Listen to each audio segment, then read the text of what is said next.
I recently got a comment on a mic review video that I made several years ago that said, I think for you guys, the microphone is more important than the camera or the lens.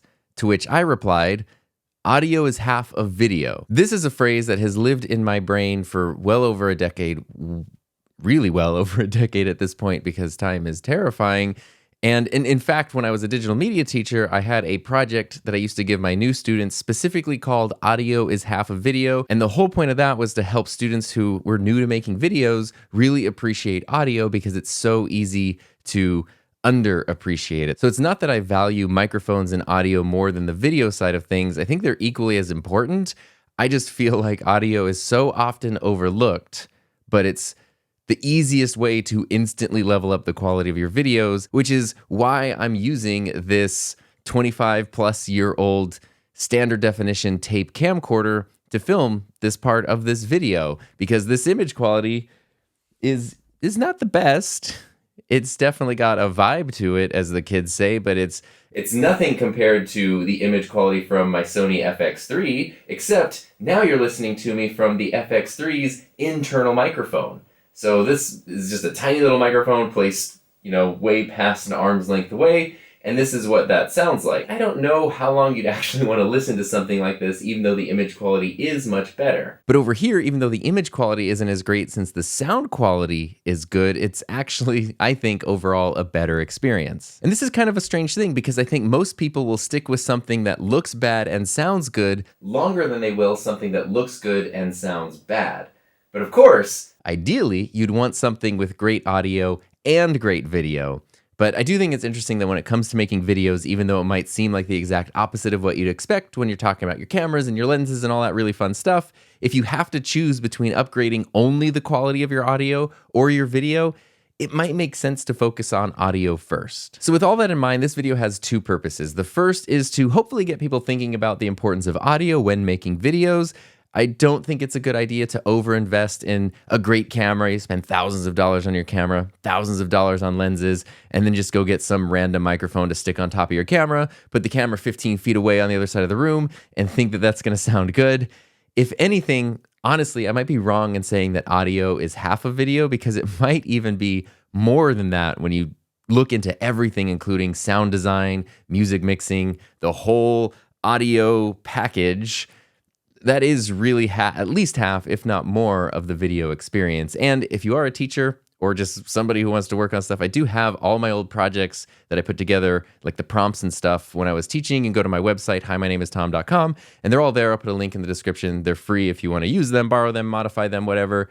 They're all just there in a Google Drive folder. And that brings me to purpose number 2 for this video, which is to share a few tips for better audio in your videos. And I want to keep these very broad and general. I don't want these to be tips for, industry pros who've been working on Academy Award winning films for the last 20 years. You probably understand this a little bit. I want to keep these, broad and general so that even if you're just starting out or you feel kind of overwhelmed by the idea of audio and you're about to say adios to the idea of audio, you can still level things up really quickly. So the first and most important tip is to do exactly what I'm doing right now and use an external dedicated microphone with your camera. Camera microphones, like the one you're listening to right now, aren't totally useless. They can be really good for what's called scratch audio, which means I can listen to the audio from the built-in microphone on the camera, and I can use that to sync the audio that's recorded separately. In this case, the audio is going from the microphone into the Rodecaster. I can listen to the camera's audio and then match that up with the Rodecaster audio in editing. Some editing programs will even do this for you automatically, and then I can just mute the camera's microphone and only have the higher quality Rodecaster audio. And a separate microphone doesn't have to be a $400 SM7B and a $700 Rodecaster Pro. There are a bunch of different ways to approach this. Things like on-camera microphones, wireless systems, standalone recorders, basically every spectrum of the budget. You can start, around $100-ish and move up to infinite money. And there's some way to level up your audio at all of those price points. And if you are using a microphone like this Rode Video mic that mounts on top of your camera and then just plugs into the camera's mic input, this does not actually have to be positioned on the camera. You can get either a longer 3.5 millimeter cable or an extension cable, and then you can run this microphone wherever you want. So the camera can be far away, and then this can be boomed or positioned somewhere else as long as your cable is away from the camera. So there's a lot of versatility. These don't have to just be glued to the top of your camera.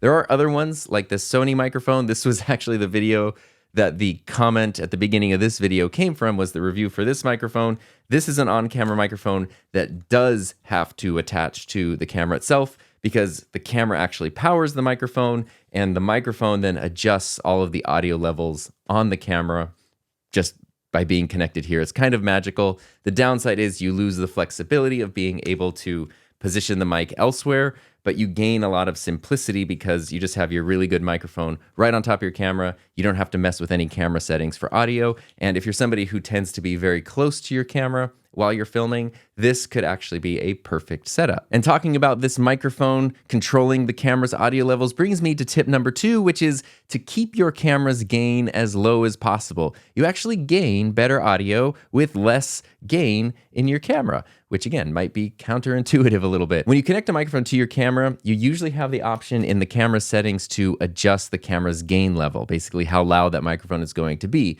Most cameras, since they're designed with, image and video at the forefront, that's what they prioritize. Most cameras don't prioritize audio, especially in the consumer and prosumer range. When you get into pro cameras, it's a little bit different, but even this is a $2,400 Sony a7 IV. The preamps in this camera, not great. So what that means is I want to keep the camera's gain low and let the microphone handle all of that gain, because the microphone only does one thing. It captures audio. It doesn't have to worry about also being a camera. So we can take that burden off of the camera, rely on the microphone, and keep the camera, as low as possible. Most mics and wireless systems do have their own gain controls. This one can either do it automatically or you can push all these fun buttons back here. The Rode VideoMic that I mentioned before has a little knob on the back, lets you control gain. A lot of the lavalier wireless systems let you control the gain. So pretty much every on-camera or video mic or wireless system lets you control the gain somehow. And just for reference, even though these aren't like hard and fast numbers, on my Sony cameras, I usually keep the gain around 5 or 6 when I have a microphone attached, which is pretty low. That's like really at the low end of the audio meter. But then the microphone handles the rest and I get a loud enough signal. And if you are using a camera that is able to display audio meters, try to keep those around the -12 decibel mark. Sometimes cameras actually show you the decibels. Other times they just sort of go green, yellow, red. That -12 mark is usually right around where the green turns yellow. That's a good spot to kind of try to level out your audio. If you let the audio go into the red, then you're dead because your audio is going to clip and there's not going to be any way to fix that. It's just going to sound really terrible. And helping things sound less terrible brings me to tip number 3, which is proper mic placement, because even a good mic with proper gain levels still won't sound great if it's not positioned properly. This SM7B is fantastic. If I talk into the wrong side of the microphone, it's not going to sound great. This is also a microphone that I know is designed to be close to me as the speaker. If I put this on the other side of the room and I try to talk into it, it's still a great microphone running into a great recorder, but the audio quality is not great at all. It's like kind of almost the same as that built-in camera microphone. So whatever microphone you're using, like regardless of budget or features or quality or anything, just take some time to learn about the pickup pattern of that specific microphone, and that way you can use it in a way that's going to make it sound its best. Even inexpensive, very budget-friendly microphones can sound great if you take some time just to learn how to use them. Now, if you don't want a microphone in the frame like this, the microphone's right here, picking up my face. If this were a film that we were supposed to be immersed in the experience, having a giant microphone in front of my face might kind of break that immersion a little bit. So that means that using a shotgun microphone or a pencil condenser microphone boomed out of frame. And again, you don't want to just take any microphone and position it far away out of frame. You want to use a microphone that is designed to pick up sound from a distance. So that way, even though it's not close to you, it can still sound really good. Like right now, I've been using the Sennheiser MKH50, which is my favorite microphone to use when I want something out of the frame.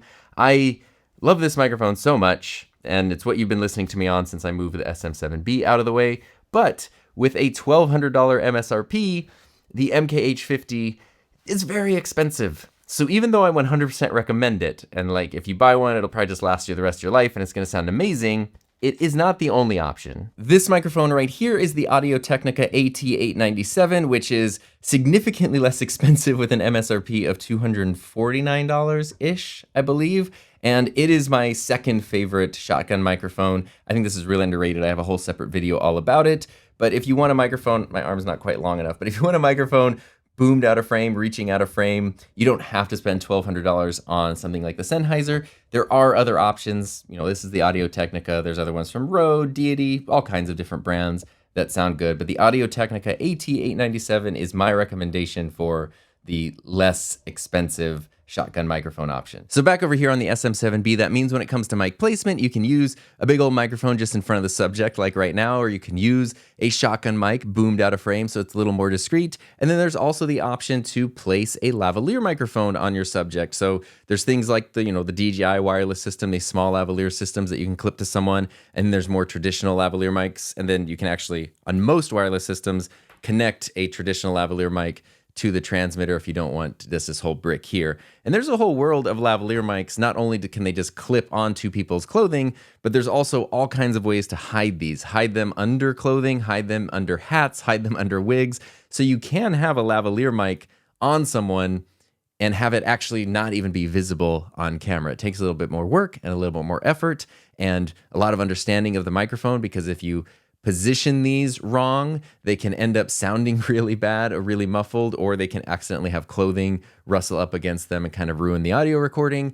And fewer things are more frustrating than finishing a recording, especially if it's something that you have no way of redoing, only to realize that something was rubbing up against the microphone the whole time and your audio is entirely unusable. There is always the option of a handheld microphone as well. Obviously, this is not discreet because it's very obvious the person on camera is holding the microphone.